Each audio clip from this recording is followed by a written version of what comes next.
మరికొద్ది రోజుల్లో ఏపీలో కూడా ఎలక్షన్స్ జరగబోతున్నాయి. సో జగన్ గారు, చంద్రబాబు నాయుడు గారు, పవన్ కళ్యాణ్ గారు మనకి ఇప్పుడు ముఖ్యమంత్రిగా ఏపీకి ఎవరు వస్తే బాగుంది అనుకుంటున్నారు? మీ ఒపీనియన్. నా ప్రకారం ఏంటంటే ఆల్మోస్ట్ పవన్ కళ్యాణ్ రావాలి. ఎందుకంటే ఇప్పుడు అందరు రాజకీయాలు ఉంది, ఇప్పుడు ఆయన కొత్త ఫీల్ కాబట్టి రావాలని కోరుకుంటున్నా. అంటే పవన్ కళ్యాణ్ గారికి రాష్ట్రం మొత్తంలో 24 సీట్లే ఇచ్చారు. 24 సీట్లతోటి పవన్ కళ్యాణ్ గారు సీఎం అవుతారా? ఎలా అవడం అది అసాధ్యం కదా, ఎలా? గెలవకపోవడం తర్వాత విషయం. అంటే ఓన్లీ ఆయన నిలబడితే ఆయన గురించి ఒక ఇద్దరైనా మారినా ఓకే, యాక్సెప్టెడ్ అంతే.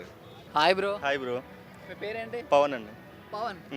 సో పవన్ బ్రో, మీరు ఎవరు ఫ్యాను? పవన్ కళ్యాణ్. వావ్, పవన్ అని పేరు పెట్టుకుని పవన్ కళ్యాణ్ ఫ్యాన్ ఉన్నారా? అలా అని కాదు, చాలా ఇన్స్పిరేషన్ అన్నమాట. ఓకే, పవన్ కళ్యాణ్ గారు అన్నారు కాబట్టి నేను ఒక మాట అడుగుతాను.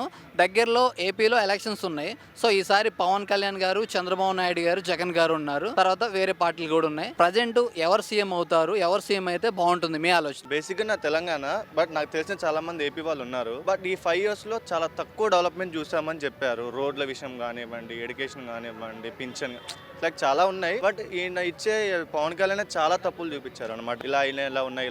దానికి ఏం ఆశ చెప్పకుండా జగన్ గారు తప్పించుకోవడం, ఇలా కాకుండా నా ఒపీనియన్ అయితే పవన్ కళ్యాణ్ వస్తే బెటర్. బికాజ్ ఈయన ఏ సపోర్ట్ లేకుండా పాలిటిక్స్ కి వచ్చాడు. ఇప్పుడు జగన్ అంటే వైఎస్ఆర్ వాళ్ళ డాడీ ఉన్నాడు, చంద్రబాబుకి అలా ఉన్నారు. సో అలా ఉన్నా కూడా పవన్ కళ్యాణ్ ఏ సపోర్ట్ లేకుండా వచ్చాడు. సో ఆయన వస్తే బెటర్. అంటే ఆయనకి 24 సీట్లే కేటాయించారు కదా, 24 సీట్లతోటి ఏపీలో ఆయన సీఎం గా నించోడానికి అవకాశం లేదు, సీఎం పోస్ట్ ఇవ్వడానికి. సో దాని గురించి మీరు ఏమంటారు? అంటే బేసిక్ గా సీఎం కాకపోయినా నాకు అసెంబ్లీకి పోయినా చాలు మాకు. బికాస్ ఆయన వాయిస్ కే సరిపోతాం మేము. ఆయన ఇచ్చే క్వశ్చన్స్ కానివ్వండి, ఆయన ఇచ్చే మాటలు కానివ్వండి, వన్స్ ఆయన అసెంబ్లీకి వెళ్తే మార్పు అనేది ఆటోమేటిక్ గా స్టార్ట్ అవుతుంది. ఆయన ఎలక్షన్ అసెంబ్లీ కాకముందుకే ఇన్ని హెల్ప్లు చేస్తున్నాడు అంటే వన్స్ అసెంబ్లీ స్టెప్ అవుతుంది మాత్రం చాలా డెవలప్ అవుతుంది. అంటే పవన్ కళ్యాణ్ గారు అంటే చాలా బేభత్సమైన ఫ్యాన్ ఫాలోయింగ్ ఉంది, చాలా మంది ఫ్యాన్స్ ఉన్నారు. కాకపోతే ఆయన ఎందుకు లాస్ట్ టైం ఓడిపోయారు, ఈ టైం కూడా గెలుస్తారా లేదా, కానీ అంత ఫాలోయింగ్ ఉన్న మనిషి ఎందుకు ఓడిపోయారు అంటారు? నా ఒపీనియన్, నా గెస్ ఏంటి అంటే చాలా మందికి, కొంతమందికి ఓట్లు లేకపోవడం 1 పాయింట్. ఇంకోటి ఏంటి అంటే ఓట్ల టైంలో మనం చెప్పలేం. 1 day బిఫోర్ ఏమో అవునవచ్చు, వాళ్ళు ఏమని ఇవ్వచ్చు, వీళ్ళు ఏమని తీసుకోవచ్చు. మన స్టెప్ అయ్యి ఓట్ వేసిన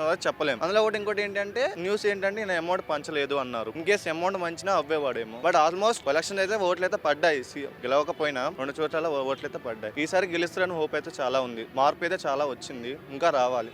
ప్రజెంట్ ఏంటంటే ప్రజెంట్ ఉన్న యూత్ కొత్తగా ఇప్పుడిప్పుడే ఓట్లు హక్కు వచ్చిన వాళ్ళు ఉన్నారు. సో ఇప్పటి వరకు జరిగిన ఎలక్షన్స్ లో రకరకాలుగా ఉన్నాయన్నమాట. అంటే ఆ డబ్బు మాయలో పడో, సంథింగ్ పదవులు మాయలో పడో, ఇంకా ఏదో ప్రలోభాలు పడో జనాలు ఓట్లు వేశారు కదా. సో ఈసారి జరగబోయే ఏపీ ఎలక్షన్లకి మీ మాటగా ఎలాంటి నాయకుని ఎన్నుకోమంటారు? అసలు ఓటర్ గా ఓటు వేయాలి, నాయకుని ఎన్నుకోవాలంటే ఏ క్వాలిటీ తోటి వాళ్ళు ఓటు వేయాలంటారు? ఓటు అనేది ఒకటి అన్నమాట, మన హక్కు. అది మనం యూజ్ చేసుకోవాలి. అదే డబ్బుతో మనం అమ్ముకుంటే అది వచ్చే 500,000కి మనం చూసుకుంటే ఈవెన్ 1 పైసా 2 పైసా 1 రూపాయి అలా పడుతుంది. అలా చూసుకోవడం కన్నా ఆ 500,000 తీసుకున్నా మంచి నాయకుడికి వేస్తే బెస్ట్. ఆల్రెడీ 1 time ఒకళ్ళు చూసాము, పాత చంద్రబాబు చూసాము. అలా మారుతూ ఉంటేనే ఎప్పుడైనా డెవలప్ అవుతుంది. ఎప్పుడు ఒకే ఉన్నా కూడా డెవలప్ అవ్వదు అనమాట. సో ఏంటి అంటే ఒకసారి ఆలోచించండి ముందు. డబ్బులు ఇచ్చారని చెప్పేసి చేయడమా, లేదా మంది ఇచ్చారని చేయడం కాకుండా వన్స్ ఒకసారి మీటింగ్స్ వినడం, ఉండే విధానం, ఆయన చేసిన హెల్ప్ ఒకసారి గుర్తు చేసుకుని ఓటేస్తే చాలు. ఓకే, ఈసారి కనుక ఏపీలో మీరు అనుకున్నట్టు మీరు చెప్పిన నాయకుడు వస్తే సో యువతకి ఎలాంటి పథకాలు, ఎలాంటి డెవలప్మెంట్ కావాలనుకుంటారు? ఆల్రెడీ మన పవన్ కళ్యాణ్ గారు చాలా చెప్పారు, ఎడ్యుకేషన్ ఫ్రీగా పెట్టిస్తానని. ఇంకోటి ఏంటిదంటే ఒక్కసారి అప్లై చేసి గవర్నమెంట్ ఎన్నిసార్లు ఎగ్జామ్ రాయొచ్చు అని. దట్ ఈస్ ద బెస్ట్ అనమాట. ఈ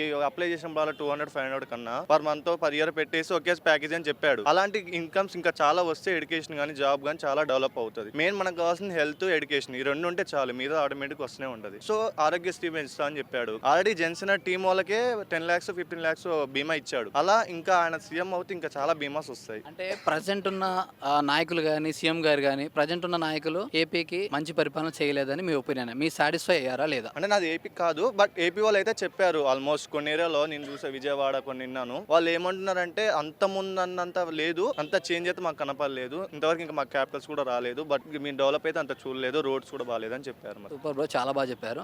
మరికొద్ది రోజుల్లో ఏపీలో ఎలక్షన్స్ జరగబోతున్నాయి. సో ఏపీలో ఎలక్షన్స్ గురించి ఎవరు సీఎం వస్తే బాగుంటుంది, మీ ఒపీనియన్ ఏంటి? నా ఒపీనియన్ పవన్ కళ్యాణ్ వస్తే బాగుంటుంది. పవన్ కళ్యాణ్ గారు ఎందుకు రావాలి? చూస్తున్నా ఇప్పుడు జగన్ అంటే ఇప్పుడు అంత ఘనంగా అభివృద్ధి ఏం లేదని చెప్తారు. వెంటనే ఉన్న న్యూస్ వెంటనే ఉన్నాం బయట. పవన్ కళ్యాణ్ ఇప్పుడు చెప్తుండు వస్తే మేము ఇలా చూపిస్తాం.